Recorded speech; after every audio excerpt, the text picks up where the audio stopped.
इगतपुरी नाशिक जिल्ह्यातील 15 तालुक्यांपैकी एक. नाव ऐकताच आपण सह्याद्रीच्या डोंगर रांगा आणि धुक्यामध्ये हरवून जातो.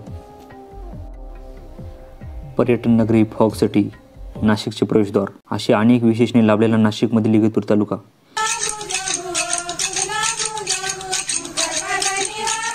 ग्रामीण संस्कृती, परंपरांचा वारसा आणि सह्याद्रीचे सौंदर्य घेऊन उभी असलेली इगतपुरी. व्यापारीकरण आणि विकासाच्या गर्तेत इथला निसर्ग आणि ग्रामीण जीवन मात्र लोप पावत आहे. पर्यटकांसाठी स्वर्ग असणारा हा परिसर स्थानिकांसाठी रोज नवी आव्हाने उभी करतोय.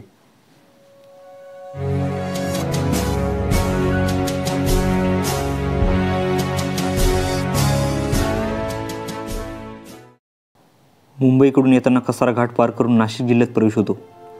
घाट माथ्यावर लागणारं पहिले ठिकाण म्हणजे तालुक्याचं गाव इगतपुरी. तालुक्याचं ठिकाण असूनही येथे ना माणसांची गर्दी ना वाहनांची, त्यामुळे येथील शांतता नेहमीच मनाला प्रसन्न करणारी असते. इगतपुरी येथे येण्या-जाण्यासाठी बस तसेच रेल्वे सेवा उपलब्ध आहे. मुंबईकडून येणारे आणि मुंबईकडे जाणारे सर्व रेल्वेगाडी इथे थांबतात, त्यामुळे प्रवासाच्या दृष्टीने हे एक महत्त्वाचे ठिकाण आहे.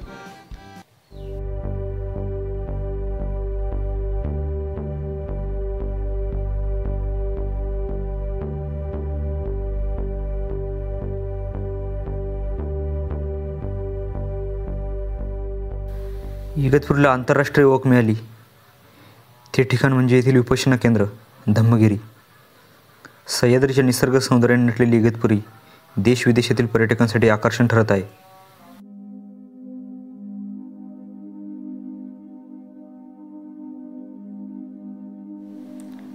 इगतपुरीनंतर दुसरं महत्त्वाचं ठिकाण आणि तालुक्यातील सर्वात मोठी बाजारपेठ म्हणजे घोटी बुद्रुक. इगतपुरी जवळून येणारा महामार्ग पुढे सरळ घोटी गावाकडे येतो. दारणा नदीकाठावर वसलेले घोटी शहर एक महत्त्वाचे व्यापारी केंद्र बनले आहे. संपूर्ण तालुक्यातून तसेच शेजारी तालुक्यातून लोक येथे बाजारासाठी येत असतात.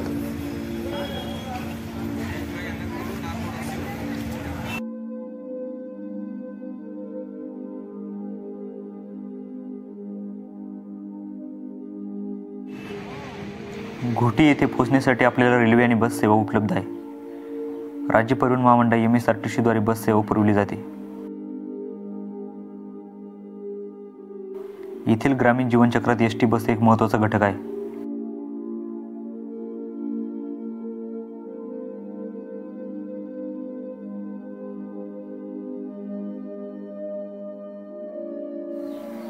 घोटीपासून नाशिककडे जाताना गोंदे आणि वाडीवरे दरम्यान औद्योगिक एक वसाहत बघायला मिळते. वाढत्या बेरोजगारीच्या टप्प्यात तालुक्यातील युवकांना रोजगारासाठी या परिसराची महत्त्वाची भूमिका मानली जाते. परिसरातील लोकांच्या सोयीच्या दृष्टीने येथे बँका तसेच इतर बाजारपेठेत झपाट्याने वाढ होत आहे.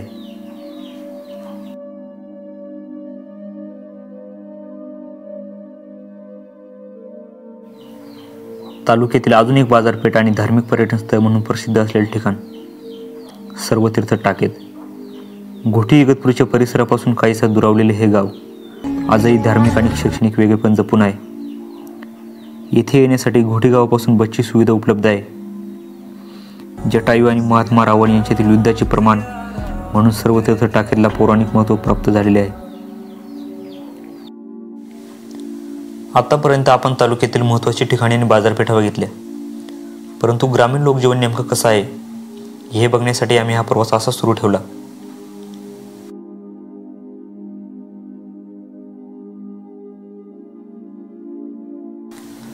बदलत्या काळासोबत बांधली जाणारी पक्की घरे हे येथील गावांचे मुख्य वैशिष्ट्य सांगता येईल. डोंगराळ भागांमध्ये आजही दगड, माती आणि इतर नैसर्गिक घटकांपासून कौलारू घरे बांधली जातात.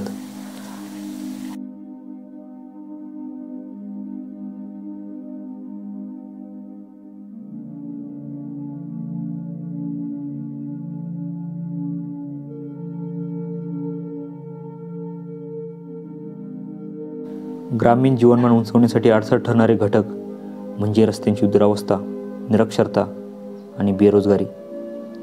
जास्तीत जास्त लोक शेती आणि मजुरी करून आपला उदरनिर्वाह करतात. शेतीबरोबरच पशुपालन आणि घरगुती कुक्कुटपालन हे गावाकडील मुख्य व्यवसाय आहेत.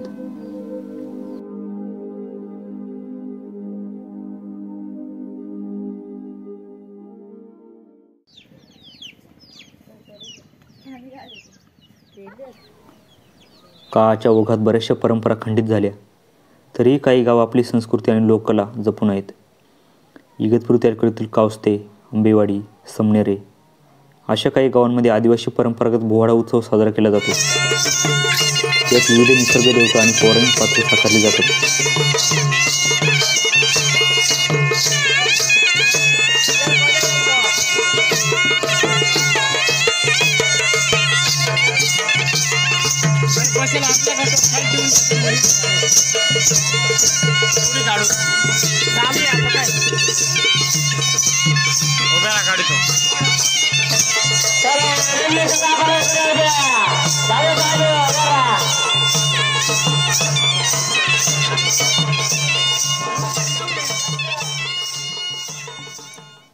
आदिवासी लोककलेतील पारंपरिक नृत्यप्रकार आणि मौखिक गीते हा येथील आदिवासी संस्कृतीचा अनमोल वारसा आहे.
संपूर्ण इगतपुरी तालुक्याचा अजून एक जिव्हाळ्याचा विषय म्हणजे बैलगाडा शर्यत. घोटी इगतपुरी परिसर आणि आसपासच्या तालुक्यांमध्ये प्रसिद्ध असे बैलगाडा शर्यतीचे आयोजन इगतपुरी तालुक्यातील मुंडेगाव येथे केले जाते. आजोबांपासून ते लहान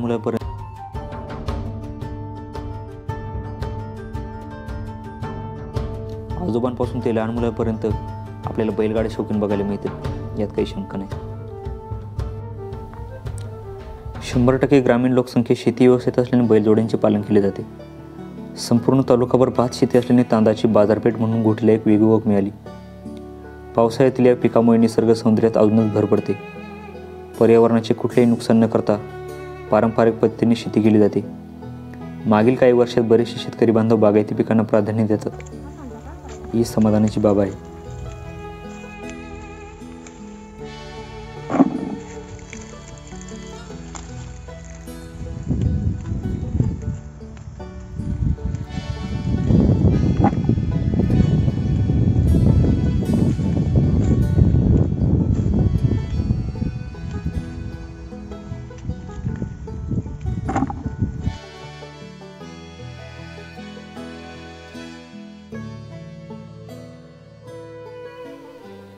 शेतीनंतर गोष्ट येते ती म्हणजे येथील खाद्य संस्कृती. काही झाले तर रोजच्या जेवणात भात असतोच. पावसाळा सुरू झाल्यानंतर विविध रानभाज्या चवीत अजून भर घालतात.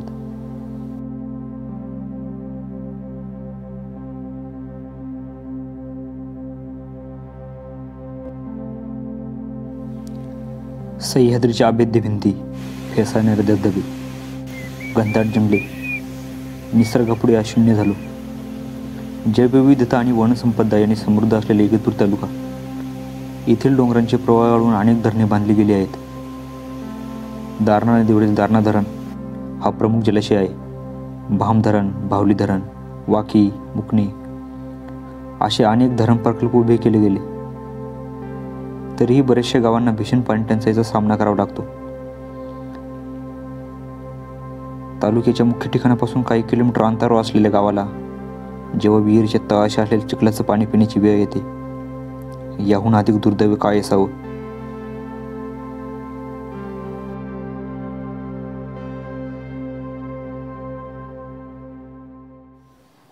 एक पर्यटक म्हणून आतापर्यंत फक्त निसर्गाचे सौंदर्य बघत आलो, पण याच सह्याद्रीच्या कुशीत जगण्यासाठीचा हा संघर्ष काय सुन्न करून टाकतो.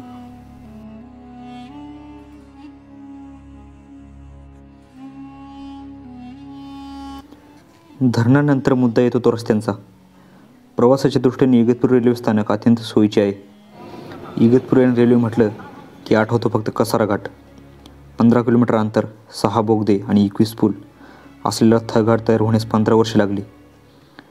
British engineer James John Berkeley यांनी 1851 येथील भौगोलिक रचना आणि भूस्वरूपाची चाचणी घेऊन या मार्गाची योजना आखली.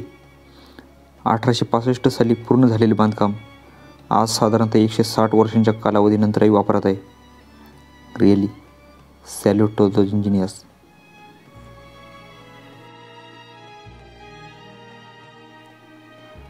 तालुक्यातून अजून एक राष्ट्रीय महामार्ग जात आहे, समृद्धी नॅशनल हायवे. स्थानिक रस्ते आणि दळणवळण व्यवस्था मात्र खूप कमी आहे. तालुक्याच्या विकासाचा ढोल वाजून निर्जीव पडलेली व्यवस्था इथे दररोज कोणाचा ना कोणाचा जीव घेते.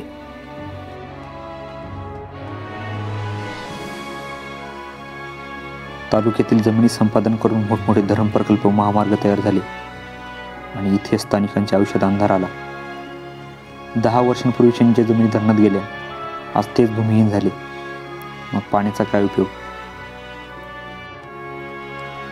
जमिनीच्या बदल्यात मिळालेल्या पैशांचा क्षणभंगूर आनंद आज नष्ट झालाय. माळावरच्या झोपडीमध्ये जेव्हा लाईट येते तेव्हा चेहऱ्यावरचं समाधान.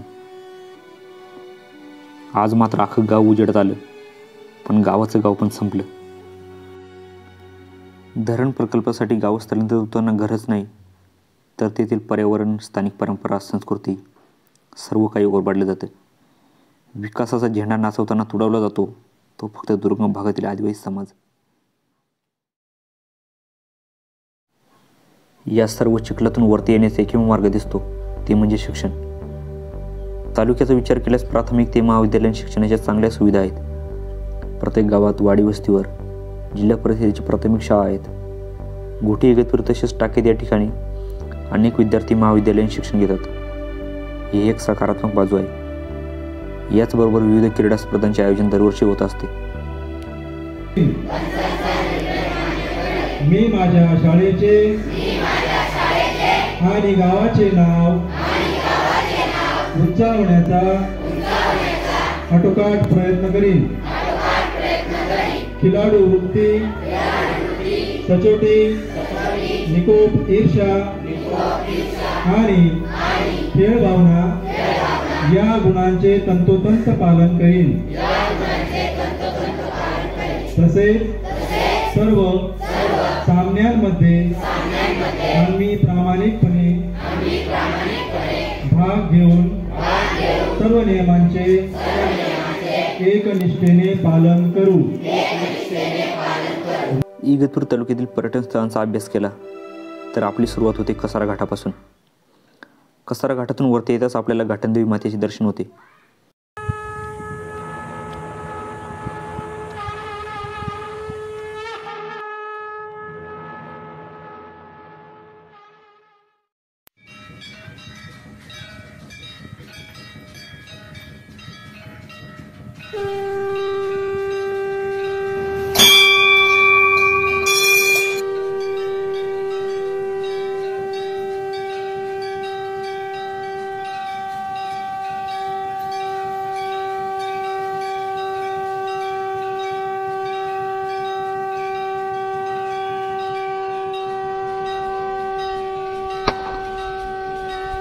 तिथून पुढे जाऊन महिंद्रा अँड महिंद्रा प्लांटपासून एक रस्ता इगतपुरी शहरात येतो.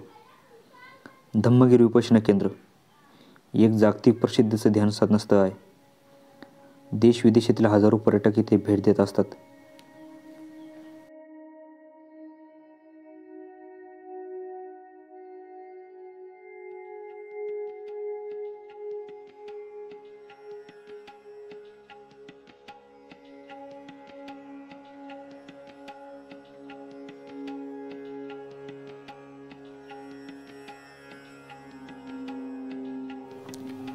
इगतपुरीपासून अगदी थोड्या अंतरावर एक ऐतिहासिक ठिकाण आहे, त्रिंगलवाडी किल्ला आणि पायथ्याचं गाव त्रिंगलवाडी. आम्ही या ठिकाणाला भेट दिली तेव्हा अनेक रहस्यमय गोष्टी आढळल्या.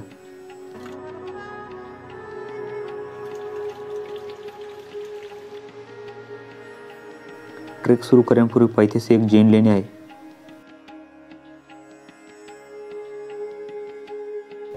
किल्ल्याच्या पठारावर जाणारी एक दगडी जिना आहे.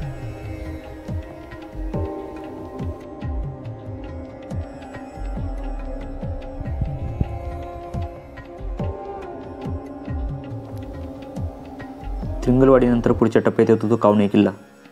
घोटी वैतरण रस्त्याला वाकी गावापासून कावणे फाटा आहे. किल्ल्याचा आकार तसा छोटाच, पण येथील इतिहास खूप रंजक आहे. चिनी प्रवासी युआन शुआंग भारत भ्रमण करत असताना येथे आल्याची इतिहासात नोंद आहे.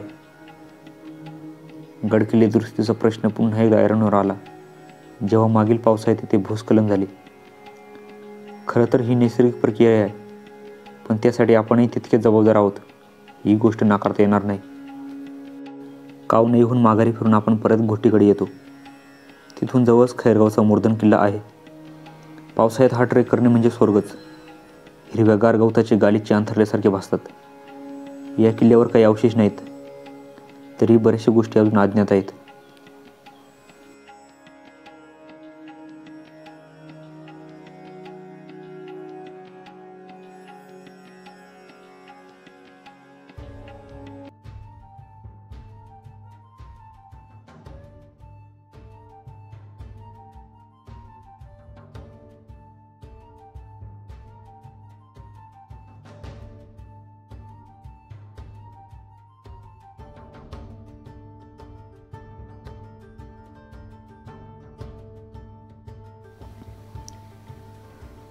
मूर्धनच्या भटकतीनंतर आता आपण जातोय भामधरण परिसरात.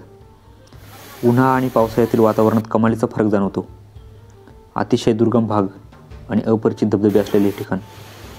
इथलेच दरेवाडी आणि जुनोणेवाडी दरम्यान असलेल्या पठारावर आदिवासी निसर्गदैवत वाघोबाचे देवस्थान प्रसिद्ध आहे. वाघोबाचे दर्शन घेऊन समोरच आपल्याला कळसूबाई डोंगररांग स्पष्ट दिसू लागते. इथून 5 ते 6 किलोमीटर अंतर पायी चालत आपण कुरुंगवाडीजवळील कुलंग किल्ल्याच्या पायथ्याशी मुख्य रस्त्यावर पोहोचलो. पश्चिमेला बाहुली धरण, पूर्वेला कळसूबाई, उत्तरेला भामधरण आणि दक्षिणेला AMKच्या कातळ भिंती. आता प्रवासाला नवी दिशा मिळाली, कारण समोर होतं ते कळसूबाई शिखर.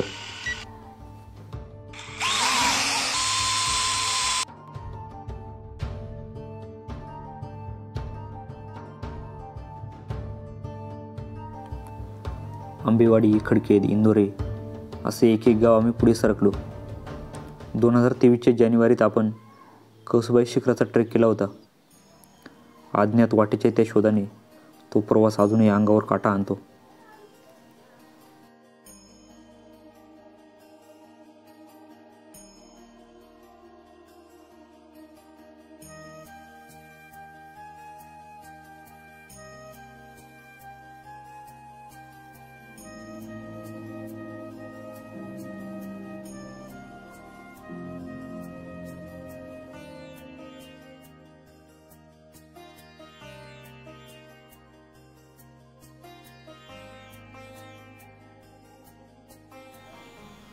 कळसूबाईच्या दर्शनानंतर पुढचा टप्पा आहे सर्वतीर्थ टाकेद.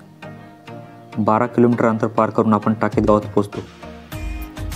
पौराणिक मान्यतेनुसार येथे जटायू आणि रावण यांच्यात युद्ध झाले होते. शांत आणि निसर्गरम्य वातावरण असलेल्या या ठिकाणाला हजारो भाविक आणि पर्यटक दरवर्षी भेट देत असतात.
सर्व तीर्थटाकीतपासून जवळच विश्रामगड, औंढा आणि बितनगड हे किल्ले आहेत.